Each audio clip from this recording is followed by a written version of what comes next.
Well, good morning, good morning, good morning. And yes, I do not apologize for yesterday. I really do apologize, but welcome back to Inside the Game. Jonathan Turner alongside Nathan Wangler, live on the National Soccer Network on YouTube, Facebook, Twitter, Roku. And yes, I called in yesterday. I was not sick. I was aware of my schedule, Nathan. I think that's important to say. I did look at my schedule this week, and I did not realize that it was at the time that it was at. So therefore, I had to make a pivot. So, anyways, that's what happened yesterday. And to be fair, I am a human, so I am going to sometimes make mistakes. I did call you or text you. I was like, "Hey, dude, oops. I think I made a mistake in my schedule." And I was like, "Hey, man, do you want to ride solo?" And you're like, "Well, John, I'm actually kind of grateful that you were going to go bail on this because of the incoming storms. They like moved things up for me, so it actually kind of worked out that both Yeah. of us take a breather yesterday." So Yeah. And I was yesterday years old when I learned that in the news business. Now, I realize that the reactions they get out of people, that ratings go up and that they do better, right? So if they get more of a reaction out of people, more people pay attention. That's good. Obviously, they measure ratings. That's how news works, right? If the ratings are good, you continue doing what you're doing. You're trying to grow those ratings.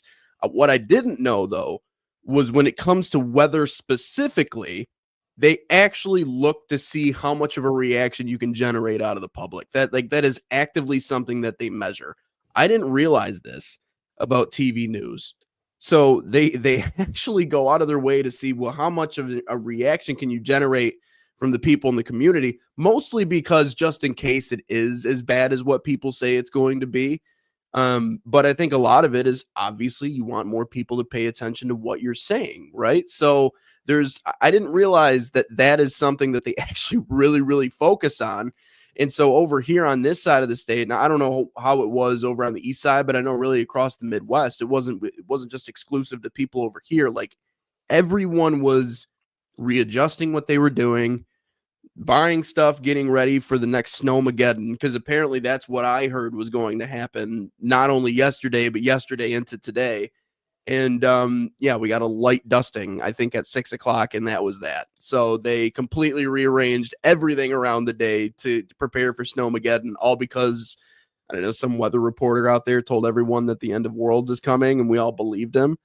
I guess I didn't understand that they got brownie points for making me reschedule my entire day because there was some massive storm coming. That never happened, by the way. So it's we live in a weird world where the reaction you get from a story is more important than actually, getting it right. But I don't envy people that work in meteorology. I don't envy people that work in weather. That is the most unpredictable thing you could ever imagine in your life, and you're probably wrong more times than not. So that is a hard job to do. But yeah, everything got kind of thrown around for me too, and for really no reason at the end of the day. But stuff happens. bitter much there, Mr. Nathan Wangler? No, No, actually, not I'm at all. very happy. I didn't mind doing that. I didn't mind doing the day games. It reminded me of COVID a little bit. No, there, No one there was it in the is. gym. There. What's up, Jimmy?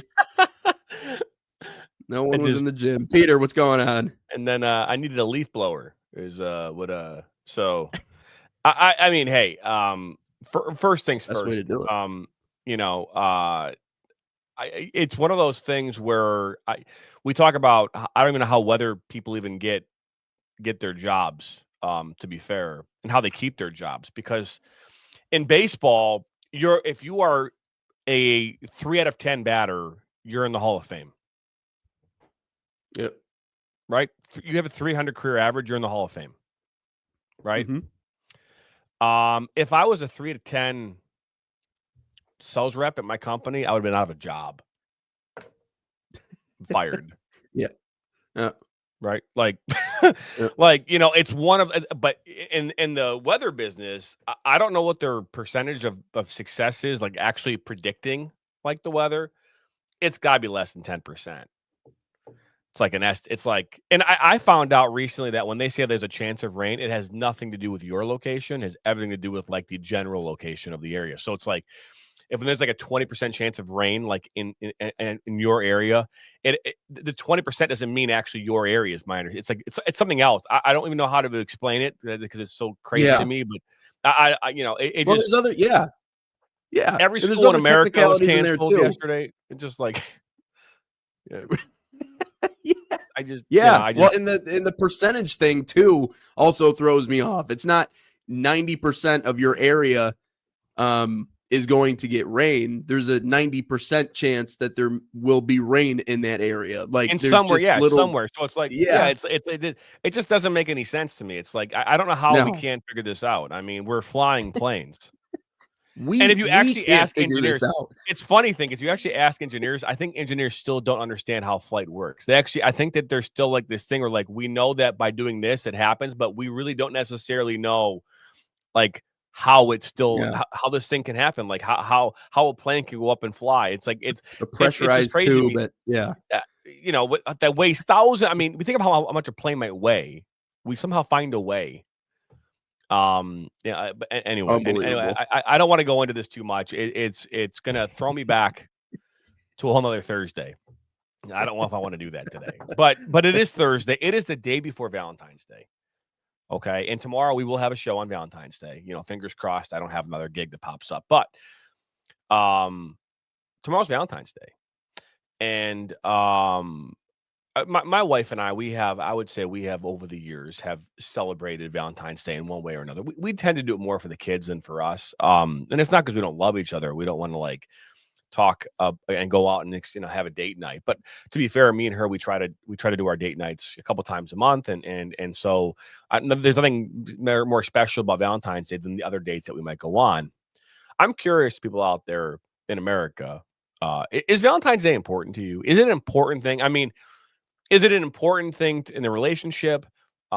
Is it a must? I mean, do you feel guilted into it because it's like this? I mean, I'm always curious how people kind of these types of holidays, right? It's Christmas, it's different, right? Easter. I don't know if that would fall in anything, but Easter, your anniversaries, birthdays, like those things tend to be obviously way more important. But how much of an importance is put on Valentine's Day? And the real reason I asked this question is back when I was single, back when I was in my early 20s and I was not in a relationship. The time between Christmas and really spring is like the worst time of the year for a lot of people. It's gloomy, it's dark, it's cold, right? Depression runs rampant during that time of the year, right? When it's warm outside, you can step outside, take a nice deep breath and enjoy the weather. You don't feel if you're going through anything, you're going to have a little bit, I think, of a better time trying to get through it when the weather is pretty and it's nice. And now, obviously, you don't live in Michigan, you live in Florida, it's different. But in Michigan, specifically in the Midwest states and around the country, it gets cold and it's gloomy and dark early. And you sometimes you might go to work in the morning, it's still dark out. And we come home from work, it's still dark out. So you never saw light the entire day that you were at work, right? So that's a thing here in the Midwest and parts around this country. So if you're not in a relationship, Valentine's Day is a reminder of that, you're alone, right? And that and it, you know what I mean? Like that like the holidays, it's like you get through Christmas, oh my God, and Thanksgiving with family and you're alone. Oh, thank goodness, right? And then 2 months later, you get reminded once again that you are alone. It's like, so I'm just curious how many people look at Valentine's Day as a bright spot in their February. Oh, look at this, Peter. It's important to me since it's my wedding anniversary. I forget this day. I am died. I am died. I meant to say dead. But okay, that's fair. First off, shame on you for getting married on Valentine's Day. What the hell? I think it's smart. But it is smart because you just eliminated one holiday off of your chart, right? Because you'll never forget it. But I hope you would never forget it. Does that make you like fall into this bucket where now you're like that one husband that do you have to get two gifts now? One for Valentine's Day, one for the anniversary? Because my children have somehow decided that my birthday, which is in December, also is a Christmas thing. So I get the same gift now for Christmas as my birthday. So it's lumped into the same one. I think that's crappy. I'm gonna combine them all. yeah, let's just combine. I'm just you know I just JT gets his 1 day of gifts a day. Here you go. no, not Or one day. 1 I day just of gifts a year. my son would remind me, he's like, Dad, your birthday is at Christmas, so I get the gift they got you for your birthday is also your Christmas gift. I goes, oh, I go okay. So, and then I'm not thinking. After all I do for you. Okay. I know, but it's okay. But I'm curious if you are required to get 2 gifts, one for the Hallmark holiday, Valentine's Day, and one for your anniversary. I'm curious. Assuming, but he did it. Yeah, but it's also think about the convenience factor. It's an unforgettable day. It's like having an anniversary on like Christmas Eve. It's like you can't miss that one. You can't forget that one. You always know when it's coming up. So like you just make it one big thing as opposed to having 2 separate things. Now, I always thought it would be fun to have like a birthday on Christmas Eve. And then I thought about it a little deeper and I'm like, no, I like having 2 days of gifts, because I got one in August and then I have obviously Christmas in December. So those, so at least 2 days out of the year, things might be bought for me that I need to just buy myself, but I refuse to. So someone else does. Two times out of the year, I get a courtesy, whatever it is. So, but I will say you kind of trade maybe the 2 gift thing for the convenience factor, because now without a doubt when that day is going to be, but you might also have to not overcompensate, but compensate a little bit more. What I will say about Valentine's Day, and I say this about tradition in general, it's a really good story. My broadcast partner, Dan at the Whitecaps, always talked about his buddy who during the holidays, his grandmother, they would make this traditional like bread. I don't know what it was in it or what, but it is a tradition. The family always made the bread for holidays. And his grandma, whenever she made it, she would essentially just cut off all the edges, like an inch off of all the edges, to make it. And then she would put it in the oven and whatever. And this guy goes, Grandma, why do you do that? Like, why do you cut off the edges before you put it in the oven? We got a big, massive oven. And she goes, well, it used to be tradition back when we had a really small oven and we couldn't fit it all in there. So we used to cut off the edges to make sure that it fit. And he goes, well, we have an oven now where it all can fit. And she goes, well, that's just tradition.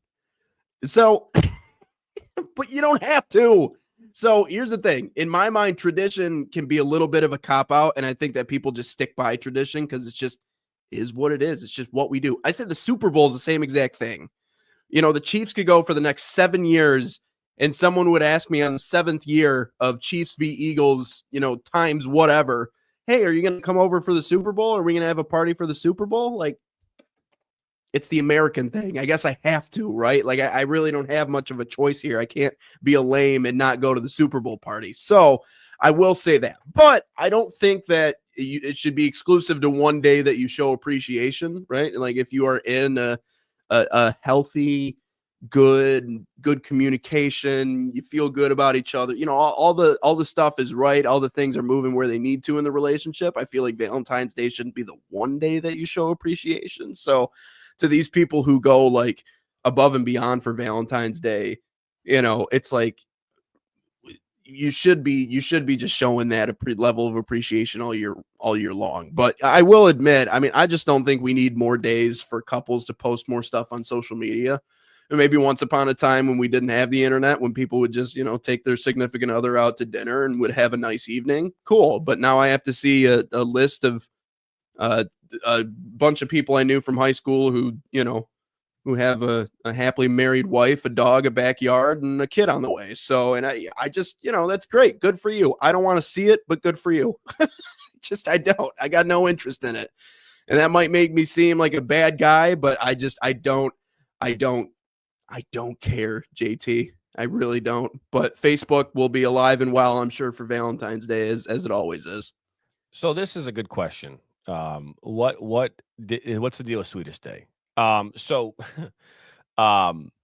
effing know. I don't effing know. Sweetest Day is a Midwestern thing that was created for October. And it's always in the fall. It's I think like the third Saturday in October, and or maybe it's September. I don't know. It's not a very sweet day. It's another day that forces couples to enjoy a romantic night when otherwise maybe they wouldn't. Right. So that would be, I think, the core reason. Okay. And the fact you don't know about it, I guess, is, but it's something I grew up around. And I remember when I was younger, I was dating someone that was actually out of state, lived in California, and I was not aware that it was not like only a thing that happened like in the Midwest. So I sent her flowers on Sweetest Day. So yeah, it was really sweetie, but why were you? What is Sweetest Day? I'm like, you don't know what Sweetest Day is? She's like, I have no idea. I go, oh, she's like, doesn't not celebrated here in California. I go, oh, okay. So I realized that I wasted $60 on a set of flowers from flowers.com or whatever the hell it was back some 25 years ago. But anyways, I learned my lesson. So what I want to do is I want to get into we talk about Throwback Thursday. We did not do the show yesterday, and what I want to do is I do want to get into the topic of what we were going to talk about yesterday. I do want to do that a little bit. I agree. Today. But we were talking on Tuesday about referee abuse and about what soccer is trying to do in the U.S. right in regards to consequences and things of that nature.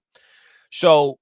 I want to show this video. This is a video. I was actually yesterday. I got home from the thing that I was doing, and I saw this thing on TikTok about these referees that they're two youth refs, hockey refs, and that were in Seattle. And just take a look at this moment right here. Again, this took place. I'm not sure when, a couple days ago, maybe this weekend, whatever. But let's take a look at what happened here, transpired here between this dad and these refs.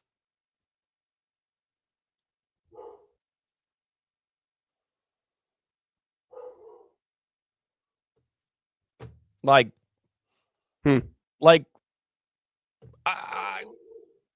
I don't understand it. Like I still to this day do not understand. You can understand a lot of things. You could understand a moment where maybe it's adult game, right? Maybe there's two adult players, an adult referee says something stupid, right? I mean, let's be honest. There are some dumb things that are being said in these environments. And you could say that in some circumstances, regardless of whether or not there's positions on the field and who's in charge, that maybe something dumb was said. And ultimately that dumb thing could get you in trouble, right? And people losing their cool, whatever. Okay. I cannot understand in any aspect of my brain how a parent who is, by the way, if you think about hockey, it's not like soccer or football where there's like legitimately like open path directly to a referee.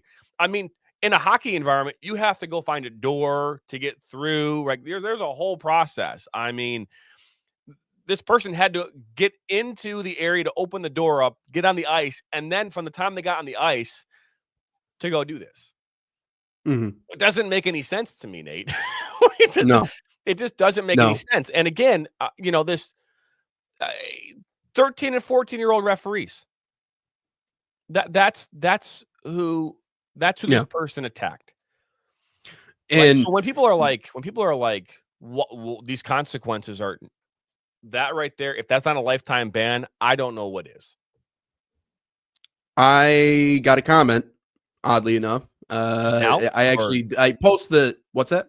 Just now or no, on one of my videos. Because a lot of times I'll post the same video, some of the clips that we do on here on my personal, just trying to grow it and whatnot. But it was the video of us talking about the referees and the increase in abuse over the last 5 to 10 years. And it's funny because I looked in the comment section and it said that there were 2 comments, but I only saw 1. And so sometimes TikTok does this thing where it filters out, what it deems to be not productive comments. They could be attacking, they could be, mocking or anything like that. But this one wasn't even like that. But even the robots thought it was the dumbest thing they've ever heard. But this particular individual, just over 300 views, goes, well, maybe if they were better at their jobs, they Mm. wouldn't be mistreated. Mm. And you know, JT, it is so hard Spoken like in a our true business. jerk. It is so hard in our business to take the high road. It is really, really hard in our business to take the high road. And everything inside of me wanted to kind of make a video right then and there. And tell him that, hey, just because the person at the restaurant overcooked your meatloaf doesn't mean you get to physically or verbally assault them. That does not give you the green light to do that. It's their job. They might have messed up once or twice. That doesn't give you the right to do that. Also, there's zero evidence that referees have gotten worse. There is empirical, undeniable evidence that the treatment of refs has gotten worse, without a doubt, right? So logically, that argument does not add up. And here's the thing I'm most concerned about, JT, with that video you just showed me. I'll step away from this Nimrod that commented, and we can talk on him a little bit more if we want, because that's a joke in my mind. But here's the thing I'll say about the video you just showed me. Minors. He didn't attack another full-grown adult. He didn't attack someone else his size. You want to know what the biggest sign of someone who is you can insert a weak person. Insert a word here, whatever word you want to use. Yes, that kind of person. You want to know what the one sign of that person is when they go after someone who's not only half their size but half their age. Here's the thing that I really think about in this moment. What's his son going through? How does he get treated at home? Does he even want to be out on the ice right now? Does he even want to be playing right now? How embarrassed is he? That's what I am really concerned about. The referees, yes, 100%. They don't deserve any of that. And especially as teenagers, that's something that scars you for a little bit. And you don't want to go back and do it, and I understand why. I'm concerned about the kid in a lot of circumstances. Because in that moment, you understand that dad is making it bigger than what it should be, and he's taken the focus away from his kid. And it's funny because sometimes the universe, when you're a podcaster or when you have live shows or when you do anything like this, sometimes the universe just gives you material. And you don't even really need to go out of your way looking for it. This is called inside the game for a reason, because we're taking you inside the game at what we see every single day. And I'm not a referee, but I have done hundreds and hundreds of high-level games. So I know what these referees go through, despite the fact that I've never actually been down on the field doing it. I've been an umpire in little league games. I've never thrown anybody out. I've gotten close. But sometimes the universe gives you material, and we had a parent thrown out at our NAI basketball game yesterday.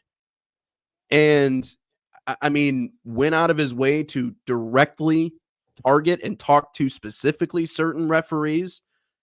Just loud swearing. Our athletic director literally walked up to him and he goes, I was going to give him a chance to stick around. I was going to give him the benefit of the doubt and go, hey, that's enough. You know, we need to stop this. And he walks up and does that and he just flies off the handle. He's just like, F you, F this, F. And I remember after the game, just kind of, you know, talking to everybody that was around it. And we all thought it was funny in the moment just because he was such a lunatic. You know, people are almost kind of like when they're so far off the deep end, it's almost funny more than it is annoying. But then the perspective of the whole thing started to settle in. Like, this is the NAIA. Like, this is a random Wednesday game at 3:00. That has been rescheduled because we have weather concerns in the middle of a gym that probably has 25 people in it. And you feel the need to verbally berate a referee. What is going on in your personal life that is so bad that this is where you just need to air it all out? I don't get it. I don't understand it. And I can try to understand it. I can try to get inside these people's minds, but it doesn't make any sense. So it's just, like I said, the universe sometimes gives you material and you don't want that material, but it certainly gave me enough yesterday with that that Nimrod. I'll continue to say Nimrod that was making those comments in my TikTok. In my TikTok, I blocked them, by the way. I don't have time for those clowns. But yeah, it's a cultural thing. Let me put it that way.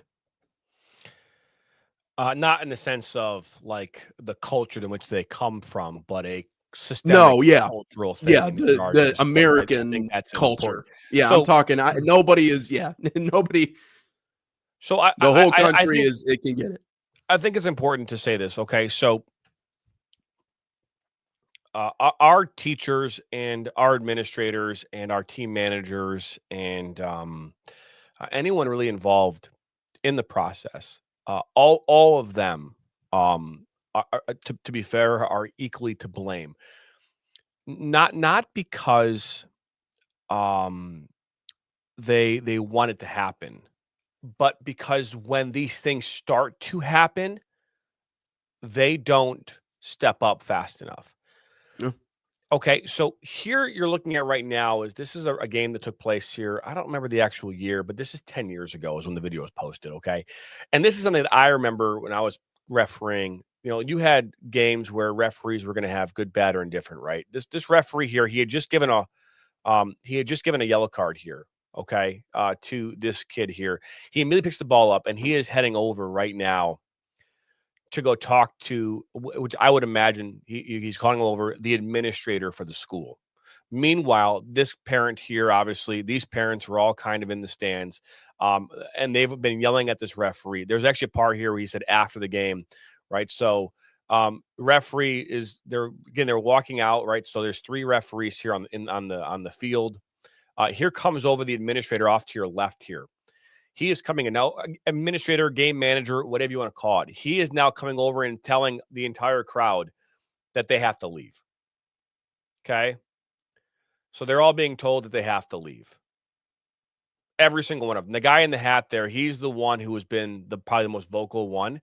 He, walking down, guy with an umbrella, he's mad. They're all like, and that guy, you can tell he's just really upset. Okay. We talked about this the other day. Is that there's going to be, in every environment, there's going to be 1-2 bad eggs, right? The rest of that crowd is sitting there and they're listening to this. I mean, I'm not going to sit here and say that 80% of that crowd is involved in this. Let's just say it's 20%. Let's say it's 10%. What are the other 80% doing? They're enabling it to happen.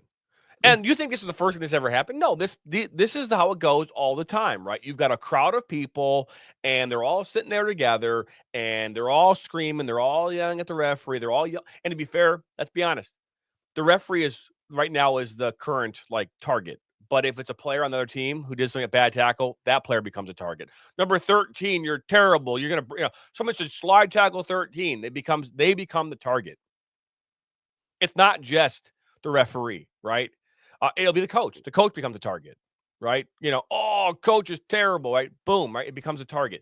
So the referee is a target in this scenario. But I don't think for 1 second that these players, these parents are sitting there going, well, everyone's fair game in their mind. But the parents aren't stepping up. The parents. I can tell you this right now. I talked about how you solve this problem, right? A lot of it is in the laws of the game on the front end, right? And I talked about how that would probably solve 85% of this. That last 15%, the last 10 or 15% of the problem that has to be solved, the solution, is a combination of things. It's a combination of things.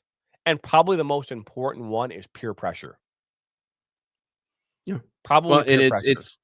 It's hard. It's the reason why, it's the reason why, if you have like a high level drug dealer, he's probably going to want to meet you in a public place.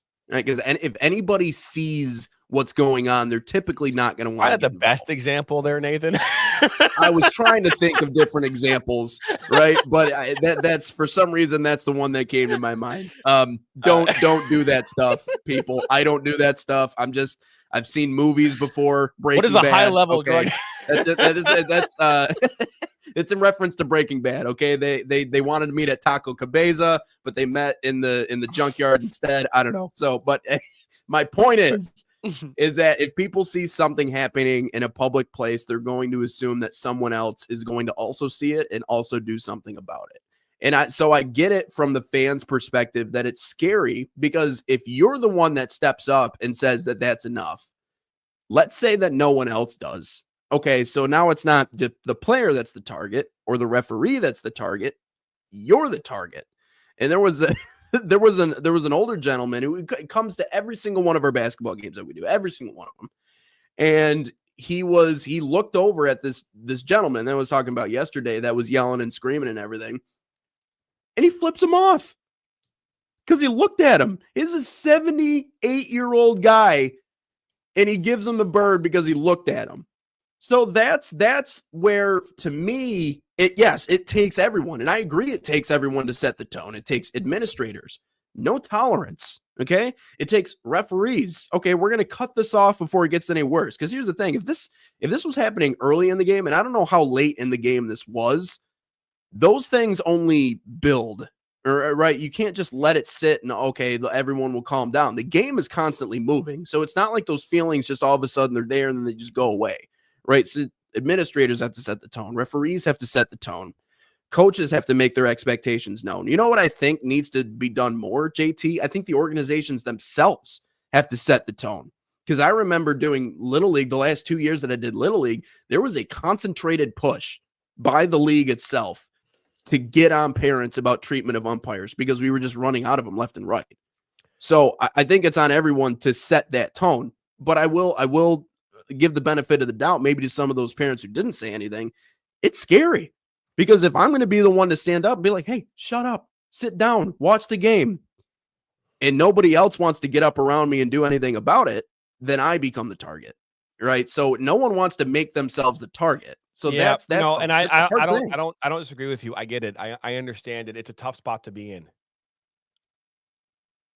So yes, I'll be the first one to tell you that one of the most difficult things I've ever had to do in my life. My wife and I had just gotten married, and I'm not just got married. Well, we were married and we were expecting our first child. We were expecting our first child in Brianna. Bianca was pregnant. She was 6 or 7 months pregnant. And we lived in an apartment in Rochester, and it was our first time living together. It was, early days of our marriage, and it was special, a lot of things, a lot of great things. But we had a neighbor, shared walls with this neighbor, and you could tell that she was going through some difficult times, very difficult times. And we would hear from time to time with whatever she was dating, these yelling matches through our walls. And there was this one night where we're in our room, in our apartment, and I'm hearing this yelling. And not only am I hearing yelling, I'm hearing punches. I'm hearing this woman getting obliterated by a man in her apartment. I mean, legitimately. You could hear it. I mean, you could hear it, Nathan. I can't even tell you how painful it was to hear it. Right. I've got my 7-month pregnant wife right next to me, and she is wanting to run out the door to go fight this guy. Right. She wanted to do that. I'm trying to go, oh my gosh. Like, I have this person could turn on. I have no idea who this person is in the room. I know the woman. I don't know who the man is. There are so many unknowns. And I know the second that I enter into that realm, that my wife you can't leave it. Gun, so knife. I called the police, and I'm listening to this woman just getting punched. It was one of the most difficult things I've ever had to experience in my entire life. And I had to choose my wife and our safety over the safety of this innocent woman who was getting just obliterated. I mean, they took her out in an ambulance. I mean, she was beaten up. It was awful. And there was nothing I could do about it. There was nothing I could do about it. I didn't have a gun. I didn't have anything to, I mean, I had baseball bats, but I mean, you don't know what you're walking into. I have no idea what this person is capable of. No idea. It was in a completely unknown situation to me. Right. I was young. I was a young husband, soon to be father. It was one of the most gut wrenching things I've ever had to experience in my life. And I would not wish that on anyone, to have to experience that, either from my perspective or the other perspective, right? It just, No. it Nope. doesn't make any sense to me how anyone could hit a woman on any Mm-mm. level. Mm-mm. Nope. And But those scars don't go away either. The reason I bring that up is because Yeah. I didn't know the situation. I didn't know it. It was unknown. These parents all go to lunch and dinners and breakfast together. They sit in the stands together. They go into 18 games a season. Sometimes it's 96 games over the course of a 4-year period. These people know each other. They know their children. This is not now. This is the first game in the history ever of this family at this game. Pass. No. Yeah. But I can guarantee you, with 1,000% certainty, this is not the first time these people have been interacted with this fan or these fans. Period. So I will tell you that to sit there and say, and I'm not arguing your perspective, but to sit here and say that I don't want to stand up against this person because I'm afraid of what's going to happen, I'm sorry. How can anyone on God's green earth even enjoy that moment? How could you even enjoy the game? So, moms and dads, first off, your programs are led by your coach, and the tonality of your program is from the person that leads your program. So, if your coach is one in which is attacking referees, guess what's going to happen? Parents are going to attack referees, right? That's what's going to happen. So, this could be a systemic thing within the program. It could be an administrative thing where the administration just lets it go. They don't care, right? Maybe they don't care. There's a lot of reasons why these things can happen. But parents need to step up. The other 15%, I can tell you right now, if the 5%, and maybe it's the 5% is parents should be, again, have a team liaison whose their sole job is to say, tonight, if it's happening, it's us three that stand up. You know what I mean? Like, hey, we're the three that do this. Maybe every team should have a quote unquote group of 3 or 4 individuals whose sole job is, if a parent gets out of hand, the 4 of them all go up to that parent and say, we're done here. We're done here. You know what I mean? And don't make a spectacle out of it. Just walk and say, hey, we're done here. If you can't handle yourself, you cannot be here. You're done here. And that will solve. They'll cut it out. But it takes courage. It takes bravery. It takes patience. It takes a lot of things. And if you aren't capable of being that way, then go find someone that can. But you have to be that. They have to create them. And the sad thing is, though, and this is why we will, and there are ways of getting around it. And the fact that, again, USA Soccer went to a extreme, and we're all happy they did. Yeah, I remember reading those guidelines. It's they took it almost a step beyond, as they should have, because they needed to. But we live in a country full of victim blamers. That I'm gonna put it straight up and down to you. A growing number of people love doing the thing where they blame victims. Right? People who are treated a certain way. Oh, well, sorry, you had it coming to you. Right? You shouldn't have put yourself in that situation. We don't have to go down that road, right? But I could really go down that road if I wanted to. But we live in a country full of people like that. And it's amazing to me that, maybe it was just the one guy out of the 300 that watched my video that left a comment like that. Okay, but now let's stretch that out over how many people are watching and participating and spectating sports across the United States. 1 out of every 300 is a pretty decent amount of people. Now I'm not saying it's always 1 out of 300, but there are a lot of people who will just sit there and go. Yeah, there are people that poke the bear, and it's their job to take it. My hope is that person was being more of a jokester and not being serious. Is my hope? No, right? he was being dead serious. He was being dead serious. No. Yeah. Well, and then here's my thing. Right? To anybody who feels that same way, I'm going to need you to do something, okay? Go to your job, and I don't care if you work at Speedway, Subway, Amway, this way, that way. I don't care. You set up a camera. You let me know when you work next. Me specifically. You let me know. You go live. I will watch you do your job, and I will call you deaf, dumb, blind, and stupid because I can. Not because I know anything about your job, not because I know anything about what you do or whether you do a good job or a bad job at it. I might not even know the business you work in or whether or not you did or didn't mess up. You might be having a good day, as most referees do when they still get berated. I'm going to call you the dumbest, insert word here, on the planet because I can. Do better at your job, and maybe I won't abuse you. Maybe I won't follow you out to the parking lot when you leave at night.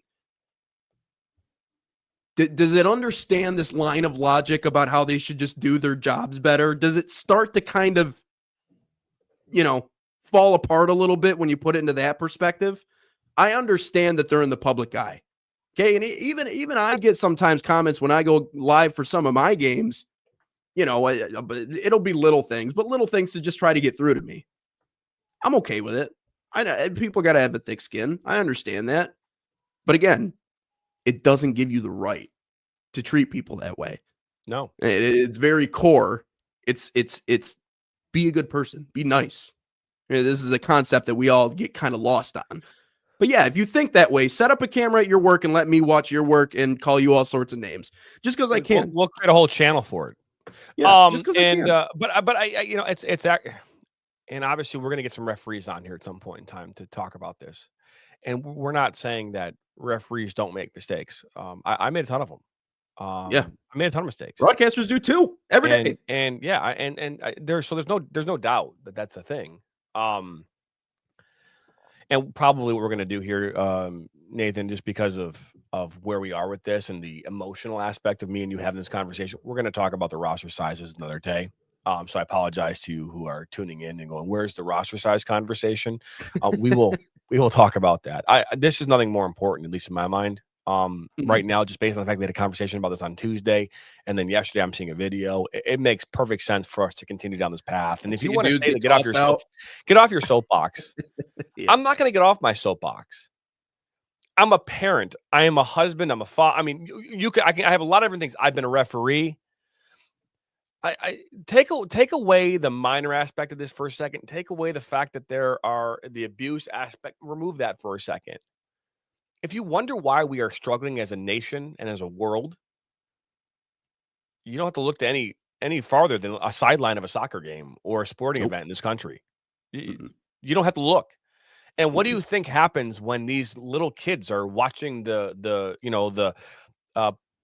you call it? What their parents are doing on the sideline, this behavior on the sideline. What do you think that they're picking up on? Right? What do you think that they're doing?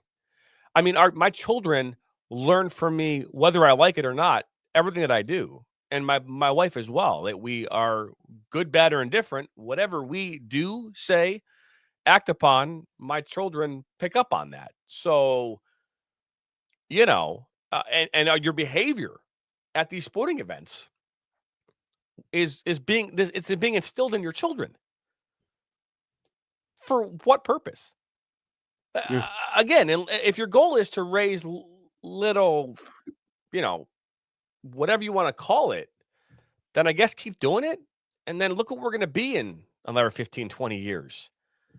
So that to me, I mean, first of all, this person should be in jail, not for like a month, not for 90 days. This person should be in jail for a long time. Yeah. I don't know. You physically assaulted not one, but two children. Minors. Yeah. Two children. Minors. Mm-hmm. Okay. So unprovoked, two children. And to be fair, the argument that I would be if I was a prosecutor is, okay, well, Your Honor, this person was up in the stands and they made their way down the ice. They had probably from the time this thing happened to the time that they got assaulted, a minute. So this person had a minute of all these obstacles to cool down, to rethink what they were going to do, and still did it. So like that to me right there in itself is enough enough to make it even longer than what it would otherwise been, because you can say, well, there again, hockey completely different. There's soccer, there might be a fence, but even you saw the game we just watched. You just hop over the fence and on the field you go. There's not much of an obstruction between the referee and that didn't happen. So I just it's just so unacceptable. And there's no reason, there's no purpose, there's nothing that's ever going to come out of it that's ever going to be good. No, And no. again, I mean, if many years ago, and I want to say this was 10 years ago. It's been 10 years now, which is crazy. There's a referee here in Michigan. His name was John Benowitz. John was well liked in the soccer community. Well liked. He refereed a lot of different levels. Youth, high school, college, semi-professional. It's a Sunday. He's going to cover like an MPSL game, which is Michigan Premier Soccer League. It's the adult level, right? He's going to go referee an adult, maybe it's an over 30 or mixed, over whatever you want to call it. I think it's actually over 30 was the game level in Livonia.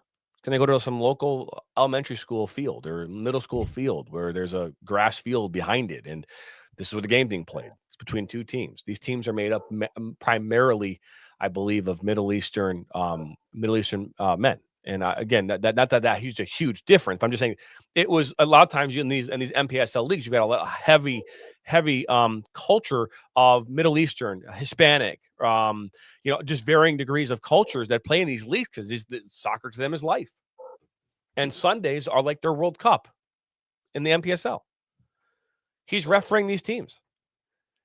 He gives a yellow card out, during the game, and now it's time that another foul occurs, and now he's going to pull out his red card. He's going to pull this red card out of his either the book or out of his jersey. He having a hard time, and so he kind of takes his head down a little bit, and while he's doing that, the person that he was giving the red card to sucker punches him. Right, sucker punches him. It was one punch, and it hit him in this, I believe, in this area here, like right around the temple area. It killed him.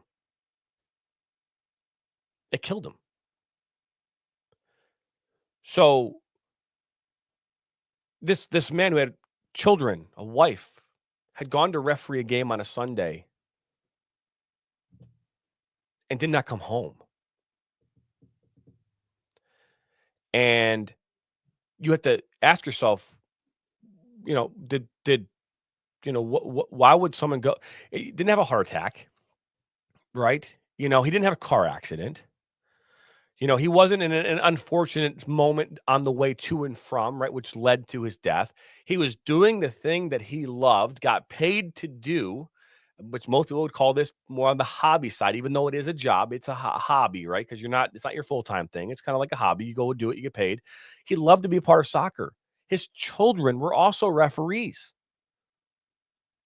Goes to do a game and doesn't come home because a player could not control their emotions. Sucker punched him. Now, the argument could be, well, he didn't mean to kill him.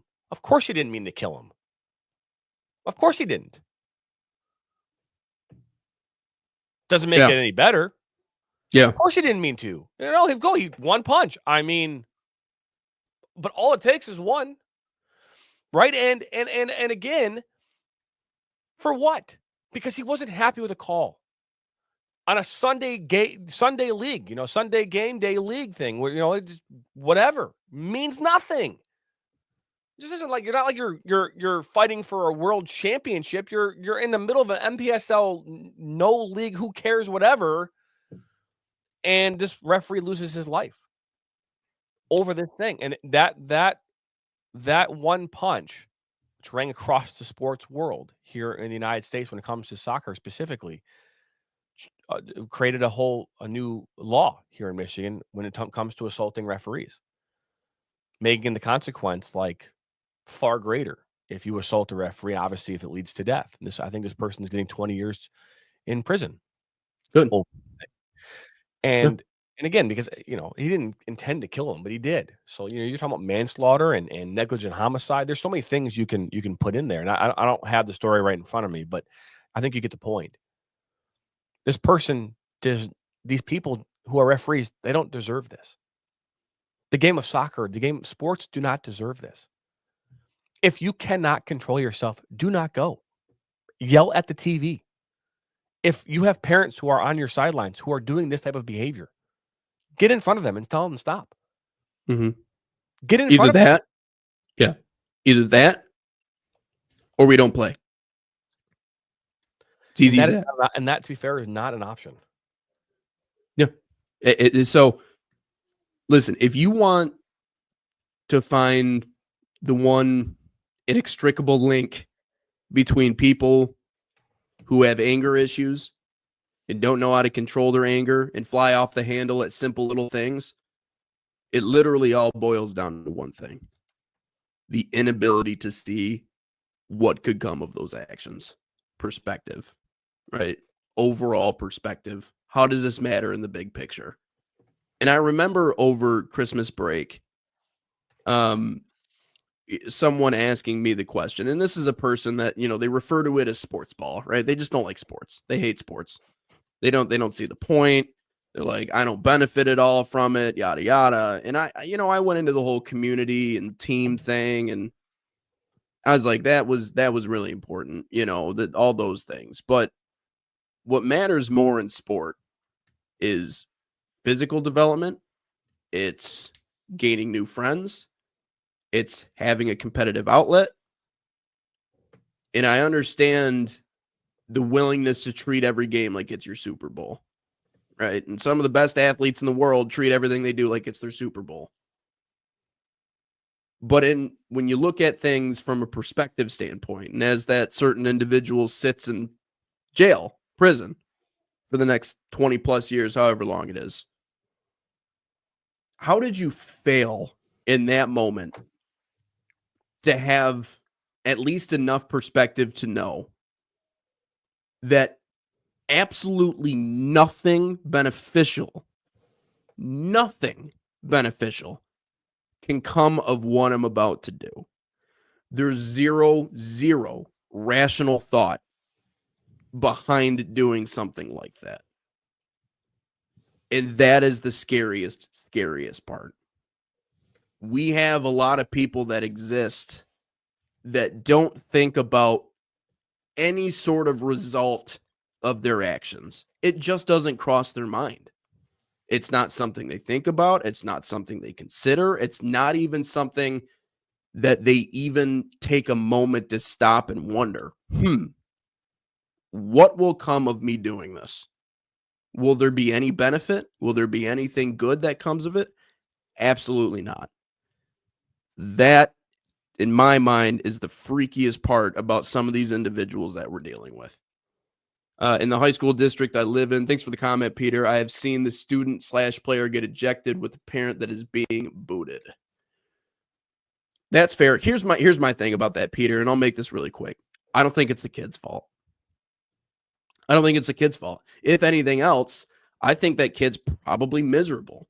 I think that kid understands full on what's going to happen at every game, that their parents are there. I don't think it's the kid's. I don't think it's on his shoulders. And I remember my dad coaching my teams growing up, and he was intense. Like, my dad is intense and he is loud. He is everything that I am. But the only time my dad would get that way towards not even really referees necessarily, but anybody, it was to stand up for us, right? It wasn't out of his own selfish self-interest or, oh, that was a bad call, or, yeah, there would be some of that. But the only time he ever really went above and beyond was when he was trying to stand up for one of us. If one of us got hurt or cheap shotted or one of those other things, my mom didn't say anything. My mom was just there. She's an angel. She was just there to watch and absorb the game. There's a time and a place to do it, but that's not on the kid's shoulders. And maybe he's acting that way. Maybe he's got a little rough around the edges, a little bit of a mean streak, but that also could come from the way that his parents are acting. And you can't blame kids. You really can't. You can't blame a kid that comes from a bad situation for doing bad things.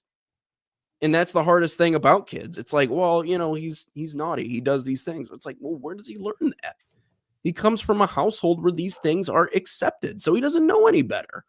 So, I'm all for, if you want to throw the entire fan section out, cool. Let's go back to the COVID days. I'm actually thinking those days weren't too bad to begin with. It's actually not too bad not having anybody in there. I'm cool with it.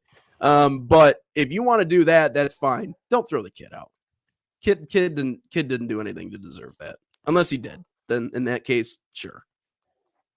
Yeah, I mean, I don't know. I don't know. Again, if you have to commend anyone that's trying to solve the problem, right? So if obviously the parent, if the reality is sometimes things have to be harsh, right? We talked about this. I mean, hey, initially with these whole new rules and these new processes for abuse, there are going to be people who are going to be on the wrong end of that, who maybe didn't do anything nearly as bad as maybe what has happened in the past, right? You're going to find that people are going to be going the wrong route, right? It's just like with the drug laws, how there used to be these minimum, maximum minimums, or what they call minimum maxima, they call them, right? Where you had to go 20 years in prison, regardless of whether or not it was your first time or your third time. It didn't matter, and that was in order to deter. It was to deter. And so this is what this is. So there are going to be consequences that otherwise maybe players or parents or spectators, whoever, weren't going to be experiencing that in the past, but they will now because of these situations. So while I do commend the high school district to do that, it does force the conversation at home. Even if that child is removed from the game, the parent now has to go home and go, okay, it didn't just impact me, it impacted my kid. And hopefully that will in turn change how that interaction happens in the future. It'll force that parent to think about it, because the consequence doesn't just affect him, it affects the child.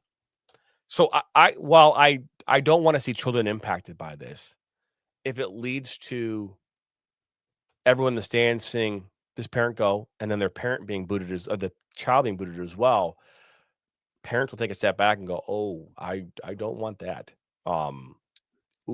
Maybe, right? So I anything right now that deters that, and again, I'll put this back, right?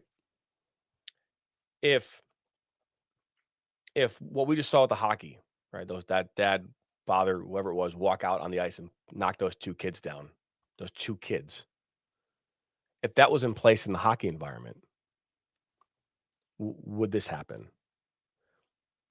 I don't know if it would, right? Because now, you know what I mean? Like, there's a deterrent. I think again, harsh consequences are a deterrent.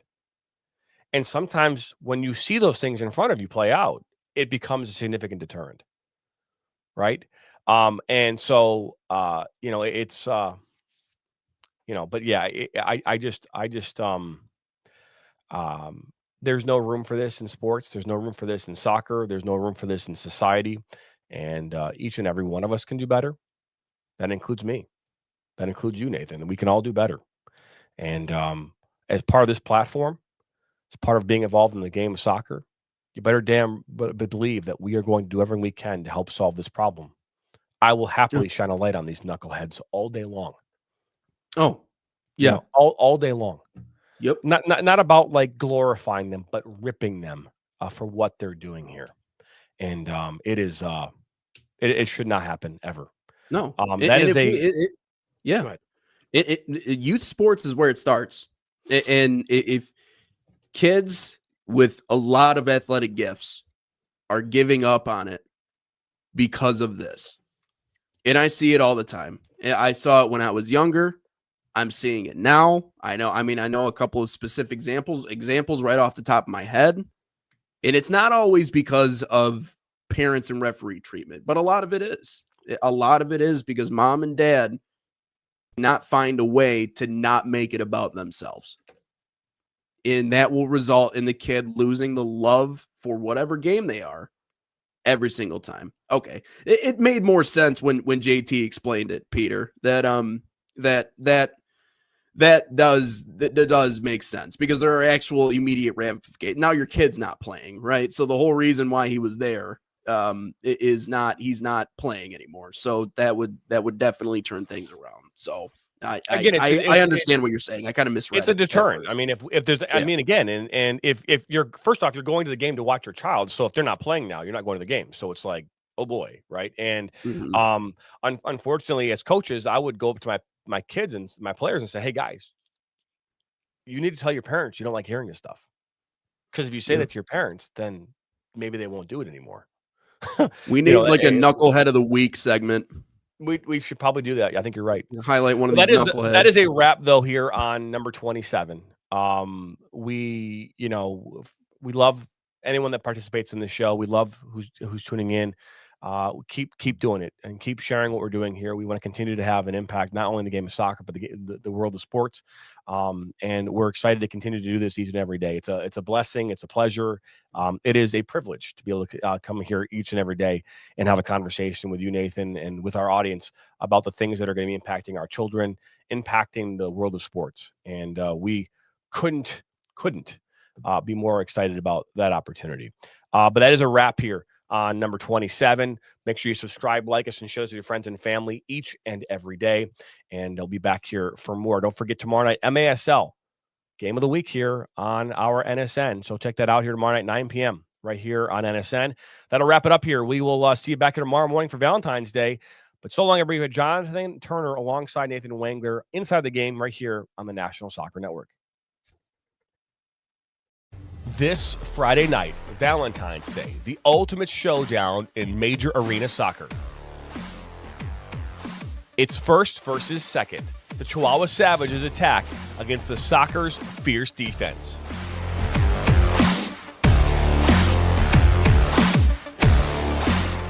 Coverage begins at 8:45 Eastern. This Friday night, only on the National Soccer Network.